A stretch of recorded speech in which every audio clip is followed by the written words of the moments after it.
João Jaquetinha versus biólogo Henrique, um dos debates mais sem noção que eu já vi. Na primeira parte, já tivemos uma ideia de como isso tudo ia se seguir. O famoso polidense. Polidense. Anteriormente.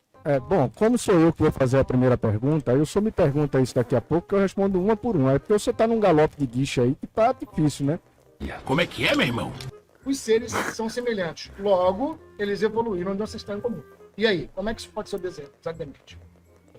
Veja, como eu falei pro senhor, sou eu que vou fazer a primeira pergunta. Então o senhor tenha calma, que eu vou lhe esclarecer isso bem direitinho. Tenha calma, Aí o senhor Henrique. me pergunta, Henrique não tá depois que eu calmo. fizer a primeira pergunta, e o senhor me responder. Tá bom? Porque senão não organiza. Tenha calma. E fica Em calmo. 2019 formou-se justamente o consórcio de referência do genoma, que é o que eles chamaram justamente da pesquisa, Não. justamente o consórcio de referência do genoma, Do João, não. que é o que eles chamaram justamente da pesquisa que hoje a gente conhece como epigenética. Epigenética que em questão não nega a evolução, mas como sempre o Jaquetinha só usa as partes que lhe convém. E veja, a gente está falando só de um genoma, uma família genética, que no caso dos humanos, ele tem 3,2 bilhões de pares de base nitrogenadas. Essas pares de base nitrogenadas é isso aqui que vocês viram antes, que são a timina, a adenina, a citosina, a guanina, Eu sei que você vai fazer depois, mas só para aproveitar essa figurinha ali, bota aquela figurinha lá, que eu achei muito interessante. Você pode me dizer, o João Polidense? Volta Vai aquela me figurinha fazer outra anterior. pergunta, é isso? Não, de porque novo? a gente tem que aproveitar o que está aqui. Volta aquela figurinha do De peixinho. novo, aí eu volto quando o senhor quiser. Aquele depois que eu peixinho. perguntar. Você tem ideia de que peixe é esse? Pirarucu. Teio é um peixe pulmonado. Ótimo. E por que ele está justamente ali, ó, na sua análise? Ó? Por que você escolheu? Você tem ideia? Porque ele tem 43 bilhões de pares de base no código, no genoma dele. E por que ele está sendo estudado? Você tem ideia? Pelo tamanho do genoma dele. E Não, pela meu quantidade filho, de- porque ele é um peixe sarcopterígeo. Tic-talic. Olha. Parente nosso. Você não tem a menor ideia do porquê que ele está sendo estudado. Somos peixes, né? Já diria o Pirula. Não é? Você acabou de dizer que temos as informações e não quer utilizar as informações? Mas vai lá. Estou utilizando as informações. Aí, por isso que você escolheu esse peixe. Nem sabe por que escolheu. Peixes sarcopterígeos são estudados porque são considerados os ancestrais mais próximos dos vertebrados terrestres, incluindo os tetrápodes, que são os animais de 4 patas. O estudo desses peixes ajuda a entender a evolução da vida aquática para o meio terrestre Ali, ó. Tic-talic. e como Isso os eu cheguei primeiros a ver, animais conquistaram ambientes terrestres. Além disso, eles também são importantes para entender a história evolutiva dos vertebrados como um todo. Ou seja, o Jaquetinha pega uns negócios que ajudam a refutar ele mesmo. Como sempre. Porque percebam, se a gente tivesse já realmente nesse aumento de complexidade das primeiras células, das procariontas, para depois fazer eucariontes, como é que uma ameba, como essa ameba dúbia, teria 670 bilhões de pares de base? Veja o tamanho desse genoma. Eu tô impressionado que o Jaquetinha ficou 3 meses para montar esses slides e nem pesquisou se a quantidade de pares de base tem correlação com a complexidade de uma espécie. Que detalhe não tem, bastou só eu fazer uma pesquisa rápida para ver que isso não tem relação nenhuma. O tamanho do genoma de um organismo, medido em pares de bases, pode variar independentemente Seguindo a lógica do Jaquetinho, o arroz seria mais complexo que o ser humano. O arroz é mais complexo que o ser humano. da sua complexidade biológica.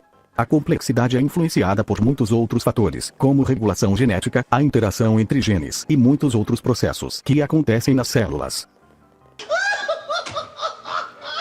Aí finalmente chegamos à primeira pergunta, Gambiarra. A teoria da evolução, ela afirma que todas as formas de vida vieram de um único ser vivo. Como surgiu a informação contida no código genético do primeiro ser vivo? Pera, deixa ver se eu entendi. Então a pergunta do Jaquetinha para refutar a evolução não é nem sobre evolução, mas sim sobre a origem da vida. Que detalhe, nunca foi a proposta da evolução explicar isso. Eu não entendo essa lógica dele, de que se não sabemos ainda como a vida surgiu, logo refuta todas as outras milhares de evidências da evolução. Pois é. Foda, velho. Beleza. Vamos lá. Hoje, existe uma ciência chamada de biopoiese. A biopoésia justamente estuda quais são as possibilidades da existência de uma pré-vida. E o que a gente tem descoberto é que o mundo RNA é um mundo viável. Na verdade, tudo se forma a partir depois do RNA. Então, o que a gente tem encontrado é RNA em vidro vulcânico, surgindo assim, livremente. RNA. Aquele RNA, ele vai valer como informação? Não necessariamente. Mas isso numa máquina gigantesca, que é o próprio planeta Terra. Ao longo de bilhares de anos, se alguma informação, como gosta de dizer o João Polidense, seja realmente positiva, ela pode ser selecionada. E aí, cara, a gente traz Darwin para um outro âmbito. O Darwin passa a explicar a vida. Dessa maneira, o RNA simplesmente vai sendo selecionado. E mesmo a pergunta, sendo só uma tentativa de apelo à ignorância, já que se não sabemos a origem da vida, para o Jaquetinha significa que foi um designer. O biólogo Henrique se sai muito bem explicando que sim, o RNA pode se formar espontaneamente quando as moléculas componentes são filtradas em vidro basáltico. Obviamente isso não explica a origem da vida, mas ainda assim, nos mostra que essas estruturas que antes pensávamos só ser gerados pela própria vida pode se formar sim na natureza. Olha que bacana! Isso é muito legal porque quase que na mesma semana saiu o estudo sobre o RNA, sobre a replicação de RNA, e saiu o estudo também de que a vida, ou seja, esse RNA para ele replicar, qual que é o melhor local para ele replicar? Vidro vulcânico, ou seja, você linka duas coisas essenciais para a vida que estavam presentes aqui na Terra, nos primórdios do nosso planeta. Mas não é tão simples assim. Você tem uma hipótese, de uma hipótese chegar numa teoria final, você precisa demonstrar várias coisas. E demonstrar essa autorreplicação do RNA é algo muito complicado. É algo que até agora não se conseguia fazer em laboratório, em experimentos físicos e nada disso. Você não via o RNA se autorreplicar. Muito bem, eu falei que era, porque agora um grupo de pesquisadores conseguiu fazer um experimento.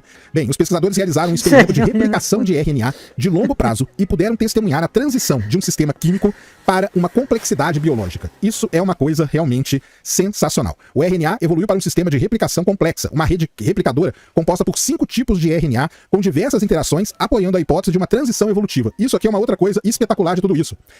E o RNA, presta atenção no que aconteceu com ele, tá? Ele sofreu uma evolução darwiniana, ou seja, um processo autoperpetuante de mudanças contínuas baseado em mutações em seleção natural que permitiu o surgimento de diferentes características e a adaptação ao sistema para que eles sobreviverem.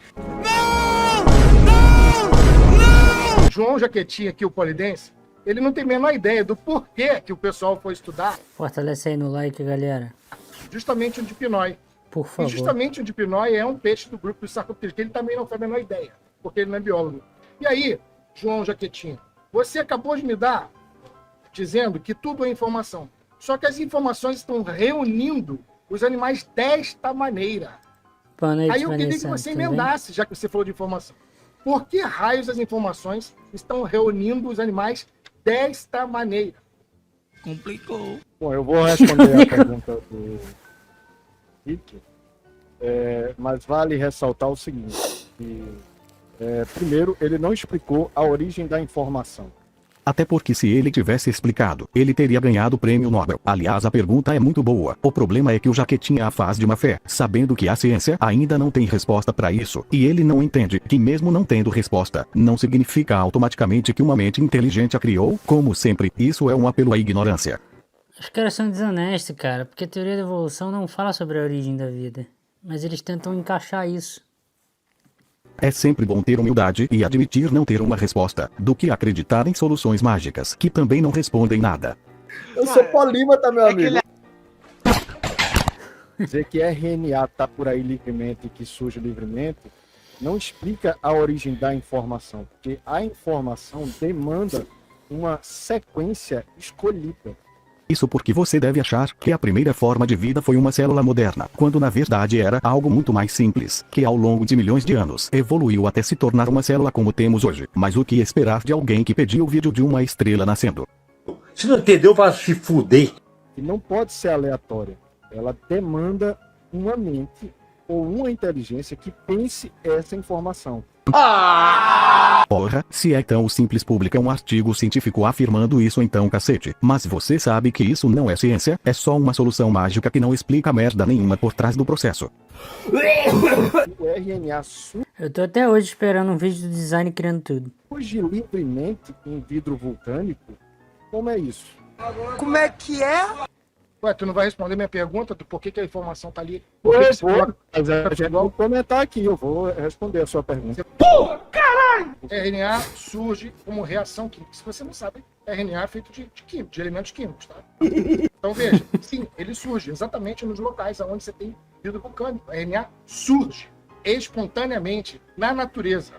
Como assim ele surge? Como é que é, meu irmão? Se o senhor leu esse artigo do Vitor Vulcano que eu li, Aí o Jaquetinha começa a discutir, dizendo que no experimento foram colocados outros componentes químicos para que o RNA pudesse se replicar. Aí ele começa a questionar que tiveram que colocar mais coisas para que isso pudesse ser feito. O problema é que o Jaquetinha não entende é que todos os compostos que foram colocados junto ao RNA no experimento também surgem na natureza. O experimento só juntou todos esses materiais orgânicos para mostrar que sim, existem reações químicas que vão acontecer sim na natureza, que permitem a replicação. Nossa! veja, como o senhor colocou, foi necessário colocar catalisadores. Veja, foi necessário colocar para que houvesse a reação. O senhor está me dizendo que RNA surgiu espontaneamente, mas RNA não surge espontaneamente. Ele surge na medida que essas nanomáquinas produzem ele. Não é isso? Não, o RNA foi coletado, surgiu espontaneamente. Isso foi coletado, meu amigo. O RNA surgiu espontaneamente, foi coletado. E para que eles colocaram os catalisadores? Olha, o que eu mais prezo nesse canal é honestidade. E para ser honesto com vocês, diferente desse pessoal do design inteligente que distorce tudo, eu tenho que dizer que, infelizmente, o Henrique errou nessa parte. O quê? Eu tive que ler o artigo várias vezes para ver se não era eu que não estava entendendo, mas pelo que eu vi, realmente não foi encontrado RNA surgindo espontaneamente na natureza. Você tá falando sério? O artigo menciona que os experimentos foram conduzidos usando ribonucleosídeos trifosfatos em um ambiente controlado de laboratório, onde foram Imagina tentar explicar pra ele evolução estelar, cara. incubados com vidros rochosos semelhantes aos que provavelmente estavam presentes na Terra. Falou catalisador? Carbono é um catalisador, por exemplo, em estrelas de alta massa para poder gerar hélio com a fusão dos hidrogênios deutérios junto no ciclo CNO, carbono, nitrogênio e oxigênio. Essas coisas eu conheço porque é de astrofísica. Imagina, será que ele sabe alguma merda dessa? Há bilhões de anos.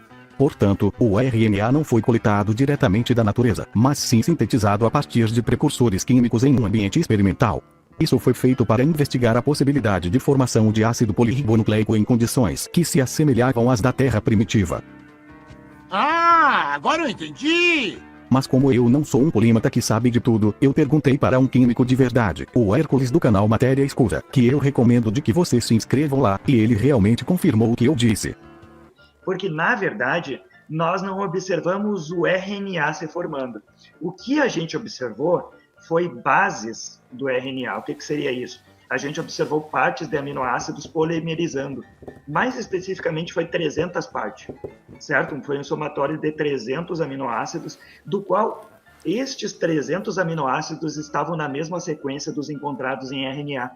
Você entendeu por que a pesquisa, então, sugeriu que o RNA surgiria espontaneamente próximo a vulcões? É porque eles encontraram partes do DNA, fragmentos, mesmo as sequências de bases que estão contidas no RNA surgindo espontaneamente. Então não foi o RNA em si que surgiu espontaneamente, mas parte dele. Por isso a pesquisa, ela sugeriu que o RNA surgiria espontaneamente ali, beleza? O tempo vai passando, né, e é coisa da vida mesmo. Mas esse equívoco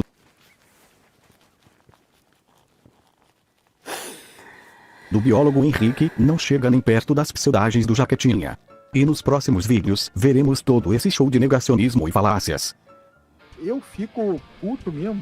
E entenda, Jaquetinha, o Henrique ter errado uma informação como essa, não significa que absolutamente tudo na ciência agora está errado. E tudo foi criado pronto há 6.000 anos atrás, isso está fora de questão. E pode chorar o quanto quiser, pois isso nunca será ciência.